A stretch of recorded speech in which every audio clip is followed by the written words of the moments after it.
जय हिंद दोस्तों, स्वागत है आप सभी का आपके अपने यूट्यूब चैनल पर। दोस्तों देखिए, क्लास 10th वालों के लिए वेरी इंपॉर्टेंट वीडियो आ चुके हैं। दोस्तों देखिए, जो बच्चे क्लास 10th में पढ़ते हैं, देखिए उनके लिए वेरी इंपॉर्टेंट वीडियो है। दोस्तों देखिए, 2026 बोर्ड एग्जाम के लिए है। देखिए हिंदी का हमारा वायरल मॉडल पेपर आ चुका है। दोस्तों देखिए, हिंदी का है हमारा, देखिए वायरल मॉडल पेपर है। दोस्तों देखिए 801 HE कोड का हमारा पेपर है। 801 HE कोड का हमारा पेपर है, देखिए हमारा, ठीक है ना।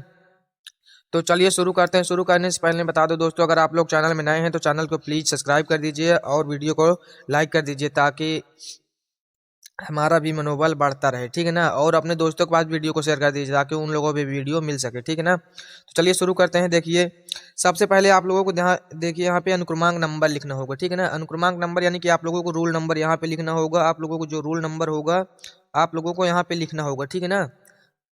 और आप लोगों को अपना नाम यहाँ पे लिखना होगा, ठीक है ना। आप लोगों को अपना नाम लिखना होगा यहाँ पे। देखिए ये हमारा पेपर कोड होता है। देखिए पूर्णांक जो रहता है हमारा, पूर्णांक हमारा 70 का होता है। पूर्णांक हमारा कितने का होता है?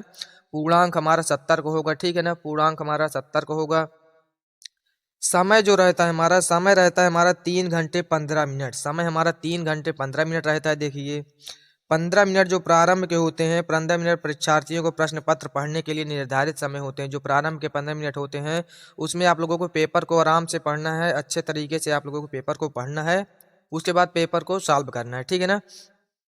निर्देशांक में देखिए, निर्देशांक में सभी प्रश्न करना अनिवार्य है। सभी प्रश्न करना आप लोगों को अनिवार्य होगा। पेपर जो होगा, देखिए दूसरा क्या है निर्देशांक में, देखिए यह प्रश्न पत्र 2 खंड में विभाजित, खंड आ तथा खंड वा में विभाजित है। खंड आ में क्या होगा? देखिए 20 बहुविकल्पी होंगे। खंड आ में 20 MCQ होंगे, 20 MCQ क्वेश्चन होंगे, ठीक है ना। और ये एक एक अंक के होंगे। सभी क्वेश्चन एक एक अंक के होंगे। 20 नंबर आप लोगों को यहाँ पे मिलेगा, ठीक है ना। 20 नंबर आप लोगों को यहाँ से मिल जाएगा। देखिए और 50 अंक का जो होगा ब नंबर होगा, ठीक है ना। 50 अंक का हमारा वर्णनात्मक प्रश्न होगा जो आप लोगों को कॉपी में करना होगा, ठीक है। यहाँ पे वही भी बताया गया है। देखिए 1 से 20 बहुविकल्पी प्रश्न हैं जिनके सही उत्तर आप लोगों को OMR उत्तर पत्रक में नीले पेन व काले बॉल पॉइंट कलम से विकल्प वाले गोले को पूर्ण रूप से काला करना चाहिए, मतलब करना करना, ठीक है, ठीक है। तो आप लोगों को मतलब बॉल पेन का मतलब आप लोग समझ ले, बॉल पॉइंट मतलब स्केच वाला पेन आप लोगों को नहीं यूज करना है, मतलब डॉट पेन आप लोगों को यूज करना है, ठीक है ना। तो आप लोगों को स्केच पेन का इस्तेमाल नहीं करना है। तो चलिए शुरू करते हैं। देखिए आप लोग इसको पढ़ लेना है आप लोगों को अच्छे से। उसके बाद चलिए शुरू करते हैं। देखिए क्वेश्चन सॉल्व करते हैं। देखिए यहाँ पे सबसे पहले हम सॉल्व करेंगे। देखिए खंड आ, खंड आ है हमारा, देखिए इसको सॉल्व करेंगे जिसमें हमारे बहुविकल्पी प्रश्न है, ठीक है ना। बहुविकल्पी प्रश्न है तो चलिए शुरू करते हैं। देखिए पहला बहुविकल्पी प्रश्न हमारा क्या है? देखिए रक्षाबंधन नाटक के नाटककार हैं। रक्षाबंधन, रक्षाबंधन नाटक के नाटककार कौन है? देखिए मतलब इनके लेखक कौन है? उपेंद्र नाथ अश्क, या फिर हरिकृष्ण प्रेमी, या फिर राम कुमार वर्मा, या फिर चतुरसेन शास्त्री। तो इसमें से हमारे कौन सही हो जाएंगे? देखिए इसमें तो इसमें हमारे सही हो जाएंगे। देखिए हरिकृष्ण प्रेमी, यानी कि ये वाला जो ऑप्शन है ये हमारा करेक्ट ऑप्शन, ठीक ना। हरिकृष्ण प्रेमी हमारा करेक्ट हो जाएगा। उसके बाद दूसरा प्रश्न हमारा आ जाता है। देखिए रामधारी सिंह दिनकर की रचना है। रामधारी सिंह दिनकर की रचना पूछा है ना, तो रामधारी सिंह दिनकर की रचना कौन हो जाएगी इसमें? देखिए ए नंबर हमारे देख संस्कृत के 4 अध्याय, या फिर साहित्य और कला, या फिर अनंत आकाश, या फिर इंद्रजाल। तो इसमें हमारा कौन सा सही हो जाएगा? देखिए तो इसमें हमारा सही हो जाएगा। देखिए संस्कृत के 4 अध्याय। रामधारी सिंह दिनकर की ये रचना है संस्कृत के 4 अध्याय, ठीक है ना। तो ये वाला ऑप्शन हमारा करेक्ट हो जाएगा। उसके बाद देखिए तीसरा प्रश्न हमारा आ जाता है। देखिए राग दरबारी रचना के उपन्यासकार हैं। राग दरबारी रचना के उपन्यासकार कौन है? देखिए यहाँ पे कौन हो जाएंगे? कमलेश्वर, या फिर श्री लाल शुक्ल, या फिर अज्ञेय, या फिर नरेश मेहता। तो इसमें से कौन हमारे सही हो जाएंगे? देखिए कौन हो जाएंगे हमारे? देखिए तो इसमें सही हो जाएंगे। देखिए श्री लाल शुक्ल, यानी कि ये वाला ऑप्शन हमारा सही है, श्री लाल शुक्ल, ये सही हो जाएगा।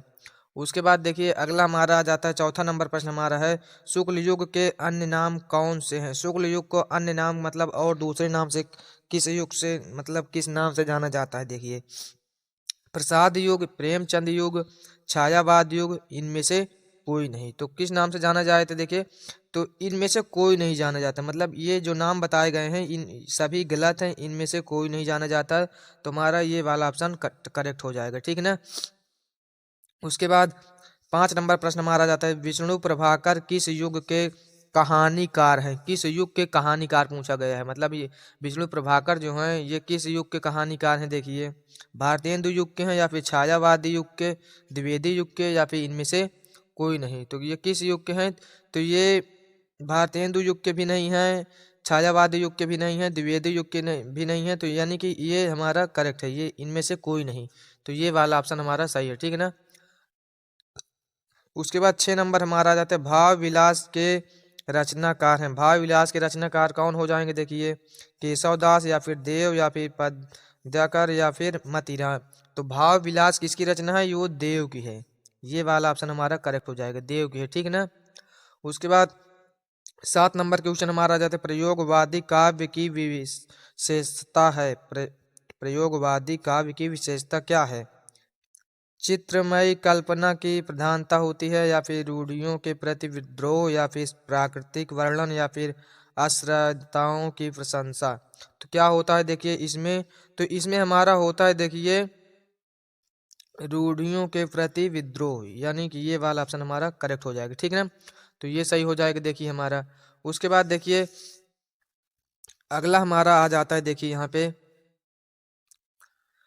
8 नंबर प्रश्न हमारा आ जाता है, देखिए यहाँ पे, काव्य की प्रवृत्ति एवं रचना शैली के आधार पर रीतिकाल की कितनी धाराएं स्वीकार की गई हैं? 1 धारा, या फिर 5, या फिर 3, या फिर 6। तो इसमें 3 वाला ऑप्शन हमारा ये करेक्ट है, ठीक ना। 3 होगी यहाँ पे, तो ये सही हो जाएगा हमारा 3, ठीक ना, ये करेक्ट हो जाएगा। उसके बाद देखिए 9 नंबर हमारा आ जाता है क्वेश्चन, जौहर काव्य के रचनाकार हैं। जौहर काव्य के रचनाकार कौन है? देखिए यहाँ पे जौहर काव्य के रचनाकार कौन है?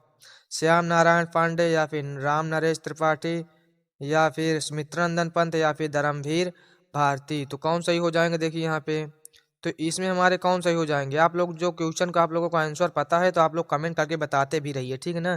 तो इसमें हमारा हो जाएगा श्याम नारायण पांडे, यानी कि ये वाला, ठीक है ना, श्याम नारायण पांडे, ये वाला ऑप्शन हमारा करेक्ट है, ठीक है, ये सही हो जाएगा देखिए। उसके बाद 10 नंबर क्वेश्चन हमारा आ जाता है, देखिए, चिदम्बरा के रचनाकार हैं। चिदम्बरा के रचनाकार कौन हैं? जयशंकर प्रसाद, सूर्यकांत त्रिपाठी निराला, या फिर सुमित्रानंदन पंत, या फिर महादेवी वर्मा। तो कौन हो जाएंगे? देखिए इसमें कौन सही है? चिदम्बरा के रचनाकार कौन हो जाएंगे? जयशंकर प्रसाद, या फिर सूर्यकांत त्रिपाठी, या फिर सुमित्रानंदन पंत, या फिर महादेवी वर्मा। तो जो चिदम्बरा रचना है वो सुमित्रानंदन पंत की है। किसकी है? सुमित्रानंदन पंत की है, यानी कि ये वाला ऑप्शन हमारा करेक्ट हो जाएगा देखिए। 11 नंबर प्रश्न हमारा देखिए आ जाता है यहाँ पे। 11 नंबर प्रश्न है, पुनि पुनि मुनि उकसही अकुलाही देख दशा हरिगन मुस्काही। उपर्युक्त पंक्तियों में प्रयुक्त रस पूछा गया है। क्या पूछा गया है? रस पूछा गया है। तो इसमें कौन सा रस है? वीर रस, या फिर हास्य रस, या फिर करुण रस, या फिर वात्सल्य रस। तो इसमें हमारा हास्य रस है। जहाँ पे देखिए मुस्काने की बात हो रहा है, मुस्काही, मुस्कुराहट या हंसी का भाव प्रभाव होता है, निष्काई भाव हमारा होता है, वहाँ पे हास्य रस होता है। हास्य रस का स्थायी भाव देखिए हास होता है, ठीक है ना। इसका स्थायी भाव भी आप लोग याद कर लेना है, ये भी पूछा जाता है बहुत बार, ठीक है ना। तो ये हो जाएगा हमारा देखिए। उसके बाद 12 नंबर आ जाता है, देखिए, आहूति सी गिर पड़ी चिता पर चमक उठी ज्वाला सी। उपर्युक्त पंक्ति में कौन सा अलंकार है? इसमें अलंकार पूछा गया है। देखिए इसमें रस पूछा गया था, देखिए इसमें अलंकार पूछा गया है। अनुप्रास अलंकार है, या फिर उपमा अलंकार है, या फिर श्लेष है, या फिर रूपक अलंकार। तो इसमें देखिए उपमा अलंकार है, ठीक है ना, उपमा वाला ऑप्शन हमारा करेक्ट है। तो ये सही हो जाएगा देखिए, उपमा अलंकार।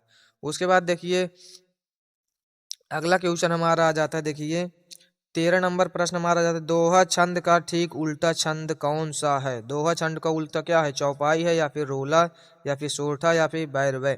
तो इसमें कौन हो जाए? दोहा का उल्टा हमारा सोरठा होता है। क्या होता है? सोरठा, यानी ये वाला ऑप्शन हमारा करेक्ट हो जाएगा, दोहा का उल्टा सोरठा होता है। तो ये हो जाएगा। उसके बाद देखिए अगला हमारा आ जाता है क्वेश्चन, देखिए इधर चलिए, इधर आते हैं, अगला देखते हैं।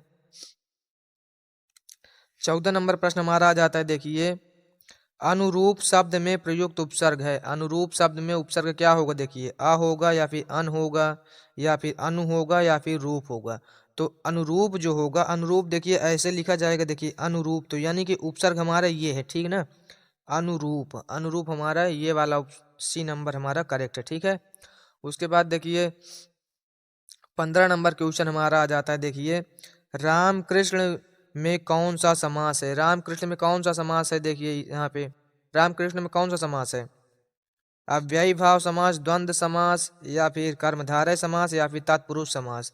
तो कौन सा समास है देखिए इसमें, तो इसमें हमारा देखिए हो जाएगा द्वंद्व समास, यानी कि ये वाला ऑप्शन हमारा करेक्ट है, द्वंद्व समास, ठीक है ना, ये सही हो जाएगा।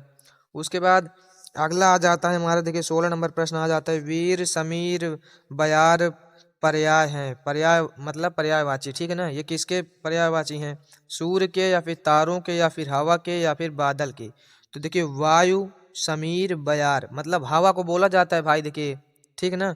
वायु किसको बोला जाता है, हवा, समीर भी हवा को बोला जाता है, ये इसके हवा के मतलब पर्यायवाची है, ठीक है ना। तो ये वाला ऑप्शन हमारा करेक्ट हो जाएगा। आप लोगों को हवा वायु में तो आप लोगों को कनेक्ट पता चल रहा होगा कि समीर मतलब आप लोगों को नहीं पता होगा, लेकिन वायु और हवा का तो एक ही है ना, तो इसको बारे में आप लोग समझ कर देना है, ठीक है ना। उसके बाद 17 नंबर हमारा क्वेश्चन आ जाता है, देखिए यहाँ पे तस्मय शब्द में विभक्ति एवं वचन। तत्समय में विभक्ति पूछा गया है और वचन पूछा गया है। चतुर्थी विभक्ति एक वचन है, द्वितीय विभक्ति बहुवचन, या फिर पंचमी विभक्ति एक वचन, या फिर इनमें से कोई नहीं। तो इसमें हमारा कौन सा सही हो जाएगा देखिए, तो इसमें हमारा चतुर्थी विभक्ति एक वचन है, तो ये ऑप्शन हमारा करेक्ट है, ठीक है ना। तो ये सही हो जाएगा देखिए यहाँ पे। उसके बाद अगला आ जाता है, देखिए संदेहपूर्ण। संदेहपूर्ण कथन को कहते हैं, संदेहपूर्ण कथन को क्या कहते हैं, साधारण वाक्य, प्रश्नवाचक वाक्य, या फिर संदेहात्मक वाक्य, या फिर नकारात्मक वाक्य। तो क्या बोलेंगे देखिए इसमें, तो इसमें हम बोलेंगे देखिए संदेहात्मक वाक्य, यानी कि ये वाला हमारा सही है, संदेहात्मक वाक्य ये सही है, ठीक है ना। तो ये हो जाएगा हमारा। उसके बाद देखिए 19 नंबर आ जाता है क्वेश्चन, मैं पत्र लिखूंगा। मैं पत्र लिखूंगा वाक्य में का कर्म वाच्य में परिवर्तित वाक्य है। मेरे द्वारा पत्र लिखा जाएगा, या फिर मुझे पत्र लिखना है, या फिर मैं पत्र लिख रहा हूँ, या मुझे पत्र लिखना था। तो इसमें कौन होगा देखिए मेरे द्वारा पत्र लिखा जाएगा, मेरे द्वारा पत्र लिखा जाएगा, यानी ये हमारा सही है, ठीक है ना। तो ये हमारा हो जाएगा। उसके बाद 20 नंबर हमारा आ जाता है, देखिए स्थानवाचक क्रिया विशेषण है। स्थानवाचक क्रिया विशेषण क्या है, प्रतिदिन है, या फिर आसपास, या फिर बहुत, या फिर स्वयं। तो इसमें कौन हमारा हो जाएगा देखिए, तो इसमें प्रतिदिन वाला जो है ये हमारा करेक्ट है, ठीक है। प्रतिदिन वाला हमारा सही हो जाएगा देखिए, ठीक है। तो आप लोगों को 20 अंक आप लोगों को यहाँ से मिल जाएंगे, ठीक है ना। आप लोग इतना कर लोगे तो आप लोगों को 20 अंक यहाँ से मिल जाएंगे, ठीक है। तो इसको कर लेना है। उसके बाद चलिए आगे चलते हैं, देखिए वर्णनात्मक प्रश्न जो होते हैं उनको सॉल्व करते हैं, ठीक ना। यानी कि खंडवा को हम सॉल्व करेंगे। देखिए ये रहा हमारा खंडवा, देखिए वर्णनात्मक प्रश्न, इसको सॉल्व करेंगे और ये हमारा पूरा अंक हमारा 50 अंक का होता है, ठीक ना। 50 अंक का ये हमारा होता है। तो चलिए पहला सॉल्व करते हैं। देखिए पहला हमारा है, देखिए निम्नलिखित गद्यांश पर आधारित दिए गए प्रश्नों के उत्तर दीजिए। ये हमारा 6 अंक में आएगा, ठीक है ना। 6 अंक में आएगा, 3 क्वेश्चन पूछे जाएंगे और सभी क्वेश्चन 2-2 अंक के होंगे, ठीक है। तो चलिए पढ़ते हैं, इसके पैराग्राफ को आप लोगों को पढ़ना है और इसी में से आप लोगों को उत्तर भी निकालना है, ठीक है ना। इसी में से उत्तर आप लोगों को देना है। चलिए पढ़ते हैं, देखिए पैराग्राफ को। मानव मन सदा ही मानव मन सदा ही अज्ञात के रहस्यों को रहस्यों को खोलने और जानने समझने को उत्सुक रहा है। जहाँ तक वह नहीं पहुँच सकता था, वहाँ वह कल्पना के पंखों में उड़कर पहुँचा। उसकी अनगढ़ और अविश्वसनीय कथाएं उसे सत्य के निकट पहुँचाने में प्रेरणा शक्ति का काम करती है। अंतरिक्ष युग का सूत्र 4 अक्टूबर 1957 को हुआ था, जब सोवियत रूस ने अपना पहला स्तूनात्मक छोड़ा। प्रथम अंतरिक्ष यात्री बनने का गौरव यूरी गागरिन को प्राप्त हुआ। अंतरिक्ष युग के आरंभ के ठीक 11 वर्ष 9 माह 17 दिन बाद चंद्र तल पर मानव उतर गया। ये पैराग्राफ आप लोगों को पढ़ना है पूरा और इसको पहचानना है, क्योंकि आप लोगों को इसको पहचानेंगे ये किस पाठ का है तो आप लोगों को संदर्भ लिखने में आराम होगा। संदर्भ लिखेंगे तो आप लोगों को 2 अंक मिलेगा, ठीक है ना। तो देखिए इसमें पूछा भी है कि उपयुक्त तो गद्यांश के पाठ और लेखक का नाम लिखना है आप लोगों को। या तो आप लोगों को संदर्भ लिखने के लिए आएगा या फिर पाठ और लेखक का नाम, दोनों में संदर्भ भी ऐसे ही लिखना है आप लोगों को, क्योंकि संदर्भ लिखेंगे तब भी आप लोगों को लेखक का नाम और पाठ का नाम पता होना चाहिए। अगर लेखक और पाठ का नाम पूछ रहा है तो आप लोगों को सिंपल से आप लोगों को लेखक और पाठ का नाम लिख देना है, ठीक है ना। तो इसमें देखिए किस पाठ से लिया गया है, देखिए ये किस पाठ से लिया, देखिए ये लिया गया है, देखिए पानी पानी में चंदा और चांद पर आदमी, किस पाठ से लिया गया है, देखिए पानी में चंदा चंदा और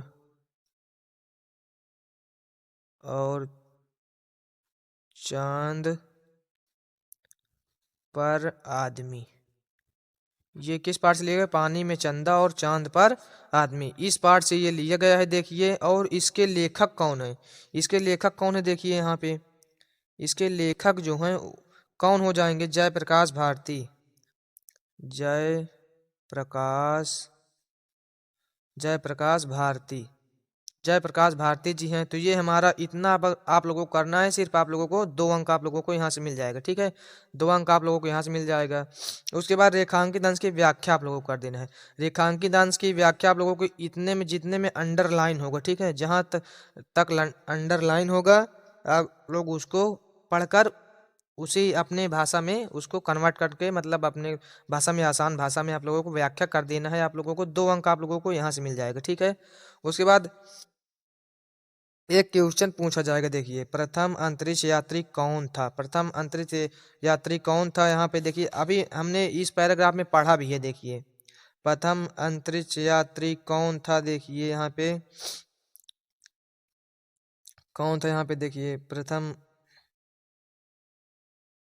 यहाँ पे देखिए अभी हमने कहीं पढ़ा था ना, प्रथम यात्री बनने का गौरव ये किसको, गागरिन को प्राप्त हुआ। जी यहाँ पे गागरिन आप लोगों को लिख देना है, प्रथम प्रथम अंतरिक्ष यात्री गागरिन था, इतना आप लोगों को लिख देना है, सिर्फ 2 अंक आप लोगों को यहाँ से भी मिल जाएगा, ठीक है। ये हो जाएगा हमारा, देखिए उसके बाद देखिए सपोज दैट, मान लीजिए ये वाला पैराग्राफ आप लोगों को नहीं पता किस पार्ट से है, या फिर इसमें का आप लोगों को करने में दिक्कत हो रही है, आप लोगों को नहीं आ रहा, तो आप लोगों को जैसे अथवा में दिया रहेगा, एक अथवा में एक दिया रहेगा, जैसे आप लोग इसको करना चाहते हैं तो इसको कर सकते हैं, ठीक है ना। तो चलिए इसको पढ़ते हैं, इस वाले को सॉल्व करते हैं। हिंदी में प्रगतिशील साहित्य का निर्माण हो रहा है, उसके निर्माता यह समझ रहे हैं कि उनके साहित्य में भविष्य का गौरव निहित है, पर कुछ ही समय के बाद उसका यह साहित्य भी अतीत का स्मारक हो जाएगा, और आज का तरुण है वही वृद्ध होकर अतीत के गौरव का स्वप्न देखेगा। उनके स्थान में तरुणों का फिर दूसरा दल आ जाएगा जो भविष्य का स्वप्न देखेगा।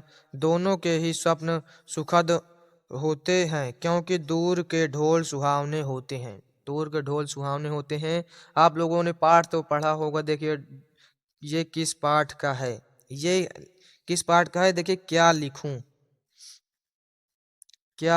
का है, देखिए मुझे पता है, देखिए आप लोगों को नहीं पता है, क्या लिखूं पाठ का है, देखिए। और इसके लेखक तो आप लोगों को पता ही होगा कौन होंगे, लेखक कौन है इसके, लेखक का नाम आप लोग कमेंट करके बताइए, जल्द से जल्द लेखक का नाम आप लोग कमेंट करके बताइए, ठीक है ना। आप लोग कमेंट कर क्या करेंगे, चलिए बता दे रहे हैं, देखिए लेखक किसके हो जाएंगे, देखिए पद्मलाल पुन्नालाल बख्शी, पद्मलाल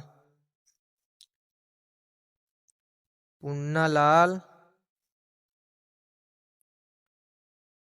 पद्मलाल पुन्नालाल बख्शी जी हो जाएंगे, ठीक है ना, पद्मलाल पुन्नालाल बख्शी जी हो जाएंगे इसके लेखक।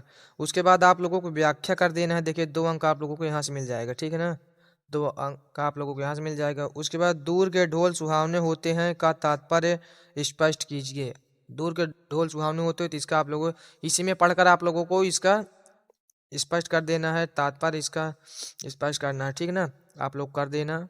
उसके बाद देखिए चलिए आगे चलते हैं, देखिए आगे हमारा आ जाता है यहाँ पर, देखिए दूसरा प्रश्न हमारा है, देखिए निम्नलिखित पद्यांश पर आधारित दिए गए प्रश्नों के उत्तर दीजिए। मतलब एक गद्यांश से आएगा और एक पद्यांश से आएगा, ठीक ना। ये भी हमारा 6 अंक का होगा, सेम उसी प्रकार है, एक गद्य से आएगा एक पद्य से आएगा, ठीक ना।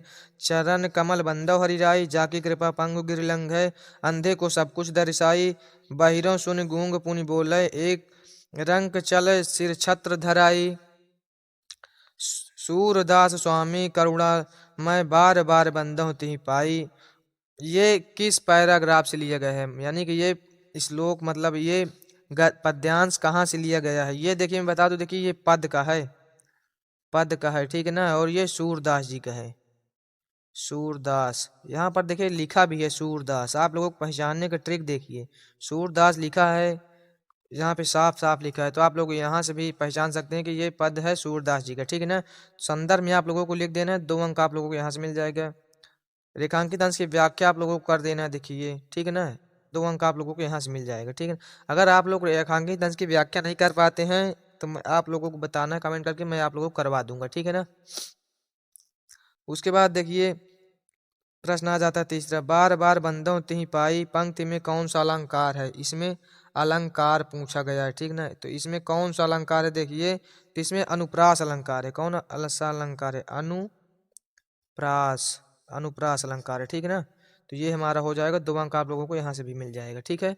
उसके बाद अगर अथवा वाला करना चाहते हैं तो इसको कर लीजिए, दोनों में से किसी एक को करना है। देखिए अगर धीरे चलो वह तुम्हें छू लेगी, दौड़ो तो छूट जाएगी नदी, अगर ले लो साथ वह चलती चली जाएगी कहीं भी, यहाँ तक कि ये क्या लिखा है, देखिए कबाड़ी की दुकान तक भी, मतलब कबाड़ी लिखा है यहाँ पे, थोड़ा सा मीठा हुआ है, तो ये कबाड़ी की दुकान तक भी, ये कहाँ से लिया गया है, देखिए ये नदी का है। नदी देखिए आप लोगों को मिल गया, तो नदी का है, देखिए, ठीक है ना, नदी का है। और इसके कवि कौन है, केदारनाथ, केदारनाथ, केदारनाथ है, ठीक ना। इसके कवि कौन है, केदारनाथ जी हैं। तो ये हमारा हो जाएगा, देखिए संदर्भ आप लोगों को लिख देना है, 2 अंक आप लोगों को यहाँ से मिल जाएगा, ठीक है। उसके बाद आगे चलिए देखते हैं, अगला हमारा आ जाता है, देखिए रेखांकित अंश की व्याख्या आप लोगों को कर देना है। उसके बाद एक प्रश्न पूछा जाएगा, इसको आप लोगों को कर देना है, ठीक है ना। उसके बाद चलिए अगला आ जाता है हमारा तीसरा, देखिए निम्नलिखित संस्कृत गद्यांश पर संदर्भ सहित हिंदी में अनुवाद कीजिए। एक संस्कृत का आता है, देखिए संस्कृत में आप लोगों को इसको पहचानना है और इसके संदर्भ लिखना है और इसको अर्थ लिखना है, मतलब हिंदी में अनुवाद करना है। ये 5 अंक का आता है हमारे, देखिए कितने अंक का आता है, 5 अंक का आता है, ठीक है। 2 अंक संदर्भ के आते हैं और 3 अंक अनुवाद करने के लिए आते हैं, ठीक है। तो आप लोगों को कर देने, देखिए वाराणसी प्राचीन काले देव गोहे गेहे विद्यालय, तो ये किस पाठ से लिए गए, आप लोगों को व्याख्या पढ़ना है आप लोगों को। ये किस पाठ से लिया गया, देखिए वाराणसी से लिया गया है। कहाँ से लिया गया है, वाराणसी से, वाराणसी से लिया गया है। तो आप लोगों को संदर्भ बनाकर लिख देना है और इसका हिंदी में अनुवाद कर देना है, ठीक है। अथवा में करना चाहते हैं तो इसको कर लीजिए, देखिए। उसके बाद चौथा प्रश्न हमारा आ जाता है, देखिए दिए गए संस्कृत पद्यांश का संदर्भ सहित हिंदी में अनुवाद कीजिए। ये भी 5 अंक का आएगा, ठीक ना। श्लोक है, देखिए इसको संदर्भ लिखना है और हिंदी में अनुवाद करना है। तो ये किस पाठ का है, देखिए ये पाठ का है अन्योक्ति अभिलाषा, अन्योक्ति विलासा, अन्योक्ति विलासा का है, ठीक है ना, अन्योक्ति विलासा का है। देखिए यहाँ पे संदर्भ लिख देना है, आप लोगों को हिंदी में अनुवाद कर देना है। उसके बाद अथवा वाला करना चाहते हैं तो इस वाला कर लीजिए, देखिए अथवा वाला ये कर सकते हैं, ठीक है ना। किसी को एक करना है, 2 में से एक कर लीजिए आप। उसके बाद आगे आ जाता है हमारा, देखिए 5वां प्रश्न हमारा आ जाता है यहाँ पे, देखिए अपने पठित खंड काव्य के आधार पर दिए गए प्रश्नों में से किसी एक प्रश्न का उत्तर दीजिए। ये 3 अंक का आएगा हमारा, ठीक ना, 3 अंक का आएगा। देखिए इसको अपने सर से पूछना है कि आपके जिले से कौन सा लगता है, किसका लगता है, ठीक ना, क्योंकि इसमें ढेर सारे होते हैं और सब जिले का अलग अलग होता है, ठीक ना। अपने हिंदी वाले सर से पूछ लेना है कि आपके जिले से कौन सा लगता है, आप लोग उसी हिसाब से आप लोगों को पढ़ लेना है, ठीक है, उसी हिसाब से तैयार कर लेना है इसको, देखिए। उसके बाद देखिए अगला हमारा आ जाता है 6 नंबर प्रश्न हमारा आ जाता है। देखिए यहाँ पे 6 का नंबर है, ठीक है ना। दिए गए लेखकों में से किसी एक लेखक का जीवन परिचय देते हुए उनकी प्रमुख रचना का उल्लेख कीजिए, ठीक है ना। ये हमारा 5 अंक आता है। देखिए 5 अंक आएगा। देखिए यहाँ पे ये 5 अंक है, ठीक है ना। 5 अंक का यहाँ पे आएगा, ठीक है। पहला जीवन परिचय पद्मलाल पुन्नालाल बख्शी, दूसरा है रामधारी सिंह दिनकर, तीसरा है डॉक्टर राजेंद्र प्रसाद। जिनका भी आप लोग तैयार करना है, आप लोगों को प्लेलिस्ट मिल जाएगी। आप लोगों को प्लेलिस्ट में जाकर आप लोग देख सकते हैं, ठीक है ना। लिस्ट में आप लोग देख सकते हैं, वीडियो आप लोगों को मिल जाएगी। एकदम आसान भाषा में बताया गया है, ठीक है ना। आप लोग तैयार कर लीजिए। उसके बाद देखिए ख नंबर हमारा आ जाता है। देखिए यहाँ पे ख नंबर आ जाता है। निम्नलिखित कवियों में से किसी एक कवि का जीवन परिचय देते हुए उनकी प्रमुख रचना का उल्लेख कीजिए, ठीक है ना। पहला है देखिए मैथिली शरण गुप्त, दूसरा है रस खान, तीसरा है महादेवी वर्मा, चौथा है अशोक वाजपेयी। किसी एक का लिखना है और ये भी हमारा 5 अंक आएगा, ठीक है ना। आप लोग डिस्क्रिप्शन में लिंक मिल जाएगी या फिर प्लेलिस्ट से आप लोग वीडियो जाकर देख सकते हैं। एकदम आसान भाषा में बताया गया है। आप लोग वीडियो देख लेंगे, आप लोगों को याद हो जाएगा, ठीक है। आप लोग ज़्यादा परेशान नहीं होना है, ठीक है। उसके बाद देखिए 7 नंबर आ जाता है। देखिए अपनी पाठ्य पुस्तक में से कठस्थ कोई एक श्लोक लिखिए जो इस प्रश्न पत्र में ना आया हो। ये 2 अंक का आता है हमारा। देखिए ठीक है, आप लोगों को एक श्लोक लिखना है जो इस पेपर में ना आया हो, ठीक है। तो आप लोगों को एक तैयार कर लेना है। उसके बाद 8वां आ जाता है। देखिए वाद विवाद प्रतियोगिता में प्रथम स्थान प्राप्त करने पर अपने चचेरे भाई को बधाई देते हुए पत्र लिखिए। एक पत्र आप लोगों को लिखना है, ये 4 अंक का आएगा, ठीक है। अथवा में करना चाहते हैं तो इसको कर लीजिए। देखिए ठीक है ना। अपनी गली मोहल्ले की नालियों की समुचित सफाई के लिए नगर निगम के स्वास्थ्य अधिकारी को पत्र लिखिए। 4 अंक का आएगा, आप लोगों को कर देना है, ठीक है।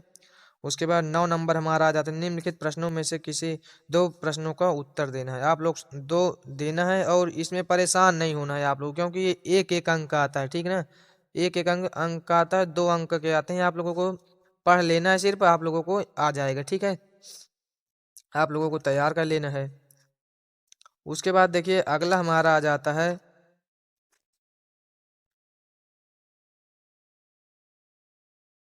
अगला आ जाता है 10 नंबर प्रश्न हमारा। निम्नलिखित विषयों में से किसी एक विषय पर निबंध लिखिए। और ये हमारा देखिए 7 अंक का आता है। यहाँ पर देखिए 7 अंक का सबसे बड़ा अंक इसमें मिलता है आप लोगों को, 7 अंक निबंध लिखने में, ठीक है। किसी यात्रा का वर्णन, नई शिक्षा नीति, इंटरनेट, या फिर आत्मनिर्भर भारत, या फिर पुस्तकालय से लाभ। तो किसी एक पर आप लोगों को तैयार करना है। तो आप लोग प्लेलिस्ट मिल जाएगी, आप लोग वहां जाकर देख सकते हैं वीडियो को। और आप लोगों को यहाँ पे बता दिया जाएगा निबंध लिखने का तरीका। आप लोगों को वीडियो अगर नहीं मिलेगी तो निबंध लिखने का तरीका आप लोगों को बता दिया जाएगा कि निबंध आप लोगों को कैसे लिखना है। तो आप लोग वहां जाकर देख सकते हैं। तो जय हिंद, मिलते हैं फिर किसी नेक्स्ट वीडियो में। जय हिंद, जय भारत।